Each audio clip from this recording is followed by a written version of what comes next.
Nanawagan ng Amerika na lakihan ng mga kalyado nilang bansa ang pondo para pandepensa laban sa China. Sineseryoso nila ang banta ng Beijing. Nasa frontline na balitang yan si Gio Robles. There's no reason to sugarcoat it. The threat China poses is real and it could be imminent. We hope not, but it certainly could be. Hindi na nagpaligoy-ligoy pa sa kanyang talumpati si US Defense Secretary Pete Hegseth kaugnay sa babala nito sa posibleng banta mula sa China. Kasabay niyan ang panawagan ni Hegseth sa mga kaalyado ng Amerika sa Indo-Pacific na maglaan ng mas malaking pondo para sa sariling depensa nito. Sinabi yan ng US Secretary sa taunang Security at Defense Summit sa Singapore. China has demonstrated that it wants to fundamentally alter the region's status quo. We cannot look away. And we cannot ignore it. China's behavior toward its neighbors and the world is a wake-up call, and an urgent one.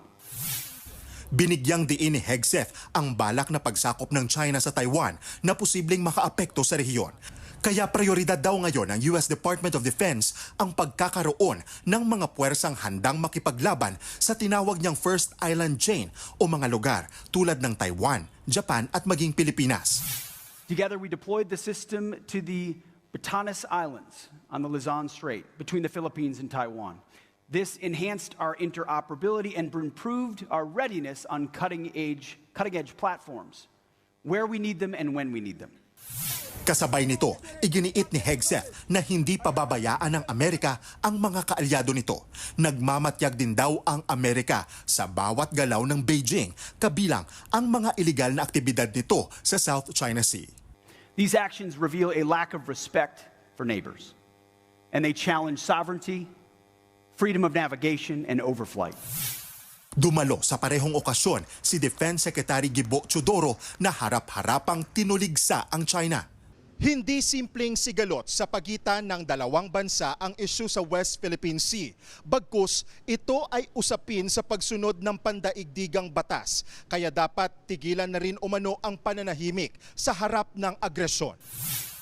Sagot naman ng Ministry of National Defense ng China, pinagsasawalang bahala raw ng mga pahayag ni Hegseth ang joint efforts ng mga bansa sa rehiyon para itaguyod ang kapayapaan. Iginiit din itong ang Amerika ang sumisira sa kapayapaan sa South China Sea.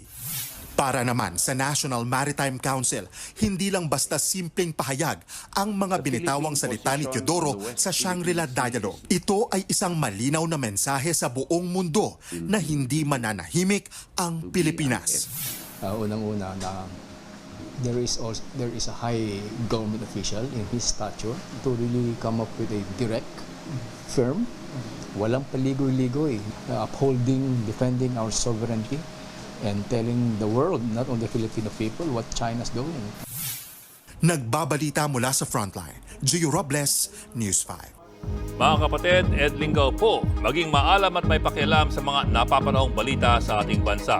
Para sa mas malalimang pagtalakay at paghimay sa mga issue at headlines, tumutok lamang at pag-subscribe sa social media pages ng News 5.